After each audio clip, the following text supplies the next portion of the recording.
Hi friends, ഓണമൊക്കെ അപ്പൊ ഇങ്ങെത്തിയില്ലേ? അപ്പൊ ഓണം റെസിപ്പി തന്നെ നമുക്ക് അങ്ങ് തുടങ്ങാം. അപ്പൊ ഓണസദ്യയിലെ ഏറ്റവും രുചിയൂറും രണ്ട് വിഭവങ്ങളായ അടപ്രഥമനും അവിയലും, ഇതിന്റെ രണ്ടിന്റെയും റെസിപ്പിയാണ് ഇന്ന് ഞാൻ നിങ്ങളുമായി ഷെയർ ചെയ്യാൻ പോകുന്നത്. കൂടുതൽ വലിച്ചു നീട്ടുന്നില്ല, അപ്പൊ നേരെ നമുക്ക് വീഡിയോയിലോട്ടേക്ക് പോകാം. അപ്പൊ അതിനാവശ്യമായിട്ട് കുറച്ച് പച്ചക്കറി ഞാൻ വാങ്ങിയിട്ടുണ്ട്. ഇത് കുറച്ചേ ഉള്ളൂ, പിന്നെ ഓണത്തിന് നമ്മൾ കൂടുതൽ വാങ്ങുമല്ലോ. അപ്പൊ ഇത്രയും പച്ചക്കറി വെച്ചിട്ട് നമ്മൾക്ക് അവിയൽ എങ്ങനെയാണ് ഉണ്ടാക്കുന്നതെന്ന് കാണാം. എനിക്ക് നാടൻ കായ കിട്ടിയില്ല, ഇങ്ങനത്തെ പച്ചക്കായാണ് കിട്ടിയത്. അപ്പോൾ എല്ലാം അരിഞ്ഞ് ഞാൻ സെറ്റാക്കി വെച്ചിട്ടുണ്ട്. ഓരോന്നിങ്ങനെ നീളത്തിലാണ് ഞാൻ അരിഞ്ഞിരിക്കുന്നത് കേട്ടോ. അവിയലിന് ഇങ്ങനെയാണല്ലോ അരിയുന്നത്. ഇത്തവണ ഞാൻ ചട്ടിയിലാണ് അവിയൽ ഉണ്ടാക്കുന്നത്. അതിനായിട്ട് ഞാൻ വെളിച്ചെണ്ണ ഒഴിച്ചു കൊടുക്കുന്നുണ്ട്. പിന്നെ ചേന, പച്ചക്കായ, മുരിങ്ങക്കായ, പിന്നെ ക്യാരറ്റ്, മത്തൻ, പയറ്, ബീൻസ്, പിന്നെ വെള്ളരിക്ക. ഇനി ഇതിൽ കഷ്ണങ്ങൾ ഇടും കേട്ടോ. പിന്നെ ചേമ്പ്, കോവക്ക അതൊക്കെ ഇടാം. ഞാൻ ഇത്രേ ഇട്ടിട്ടുള്ളൂ. പിന്നെ ഒരു 2 തക്കാളി അരിഞ്ഞിട്ട് ഞാൻ ഇങ്ങനെ ചേർത്തിട്ടുണ്ട്. ഇനി ഉപ്പ്, മഞ്ഞൾപ്പൊടി, പിന്നെ മുളക് പൊടി, കരിവേപ്പിലയും കൂടി ഇട്ട് കൊടുക്കുന്നുണ്ട്. കുറച്ചും കൂടി വെളിച്ചെണ്ണ ഒഴിച്ചു കൊടുക്കുന്നുണ്ട്. ശേഷം വേവാൻ ആവശ്യത്തിനുള്ള കുറച്ച് വെള്ളം കൂടി ഒഴിച്ചു കൊടുക്കുന്നുണ്ട്. ഇനി പച്ചക്കറിയിൽ നിന്ന് തന്നെ ഇച്ചിരി വെള്ളം താഴോട്ട് വരും, ചട്ടിയും കൂടിയാണല്ലോ.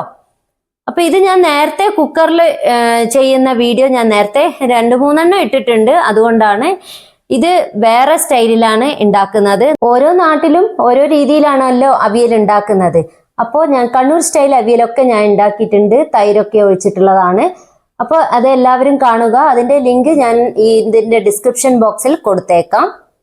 കണ്ടില്ലേ, വെള്ളം കുറച്ച് ഇറങ്ങി വന്നിട്ട് ഇച്ചിരിയും കൂടിയും വറ്റട്ടെ, കുറച്ചുകൂടെ വേവാനുണ്ട്.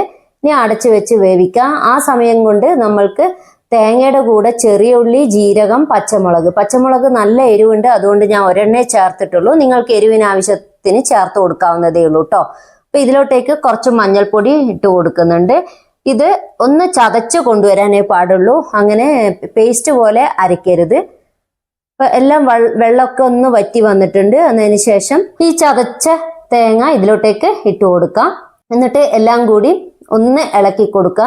തേങ്ങ ഒന്ന് നല്ല പോലെ ഒന്ന് ചൂടാക്കി എടുക്കണം, ഇല്ലെങ്കിൽ അവിയൽ വേഗം മോശമായി പോകും കേട്ടോ. അപ്പൊ അങ്ങനെ എല്ലാം കൂടി മിക്സ് ആക്കി കൊടുക്കുന്നുണ്ട്.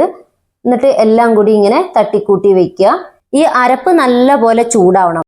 ഇനി കുറച്ച് പച്ചവെളിച്ചെണ്ണ ഒഴിച്ചു കൊടുക്കാം. പച്ചവെളിച്ചെണ്ണ, പിന്നെ കരിവേപ്പിലയും കൂടി ഇട്ട് കൊടുക്കുന്നുണ്ട്. കരിവേപ്പിലയും പച്ചവെളിച്ചെണ്ണയും ഇതൊക്കെയാണല്ലോ നമ്മുടെ അവിയലിന്റെ ഒരു പ്രത്യേക ടേസ്റ്റ്. അങ്ങനെ എൻ്റെ അവിയൽ ഇവിടെ റെഡിയായി. ശരിക്കും പറഞ്ഞാൽ നല്ല ഒരു മണം വരുന്നുണ്ട്.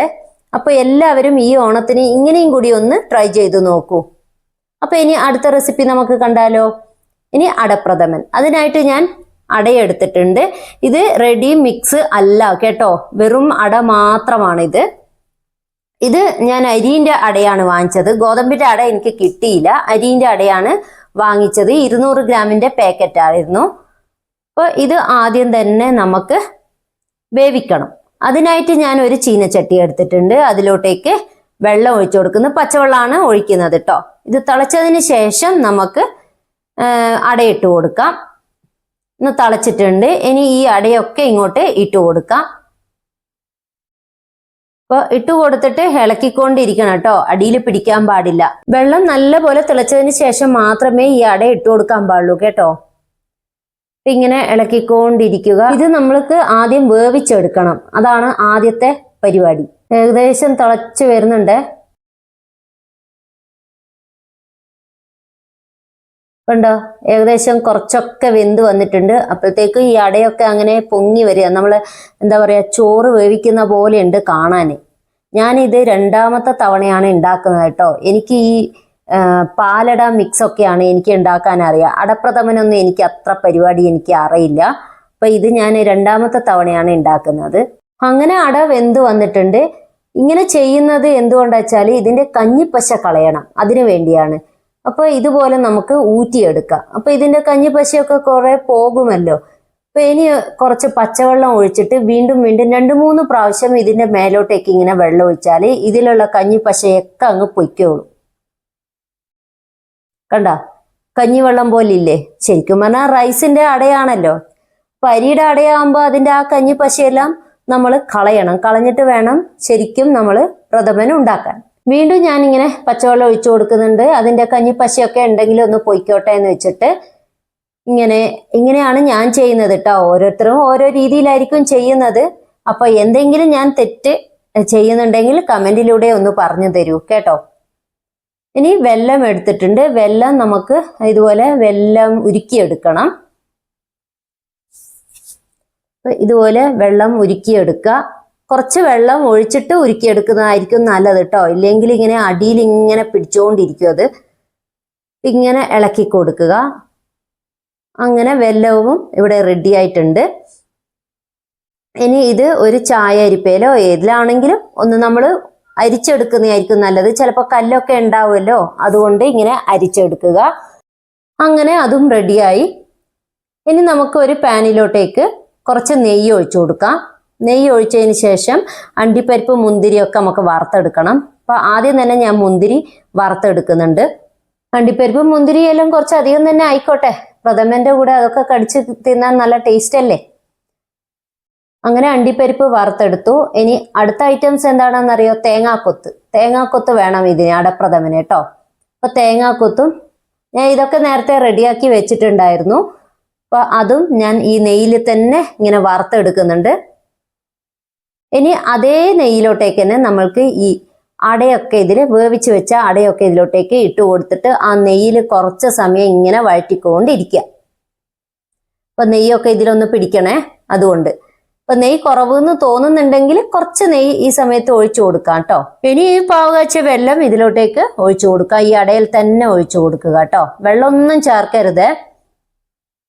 അതിന് ശേഷം വീണ്ടും എന്താ പറയാ, ഒരു മീഡിയം ഫ്ലെയിമിൽ വെച്ച് കൊടുത്തിട്ട് ഇതിങ്ങനെ ഇളക്കിക്കൊണ്ടിരിക്കണം. അടിയിൽ പിടിക്കാതെ ശ്രദ്ധിക്കണം കേട്ടോ. അങ്ങനെ ഇത് ലോ ടു മീഡിയം ഫ്ലെയിമിൽ വെച്ചിട്ട് ഇങ്ങനെ ഇളക്കി കൊടുത്തോണ്ടിരിക്കുക.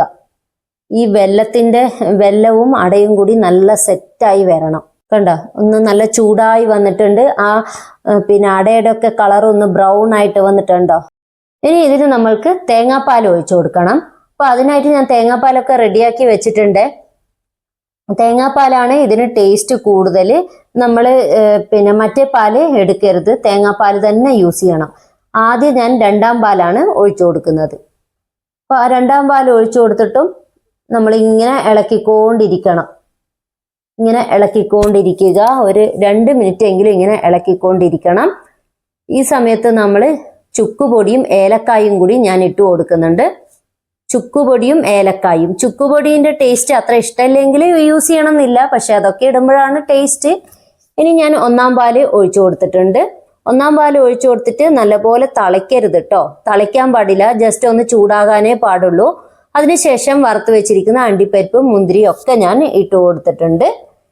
അപ്പൊ എൻ്റെ പായസം ഇവിടെ റെഡി ആയിട്ടുണ്ട്. ഇതാ കണ്ടില്ലേ, നല്ല ഒരു കളറും. ഇനി ഇരിക്കും തോറും ഇത് കുറുകി വരും കേട്ടോ.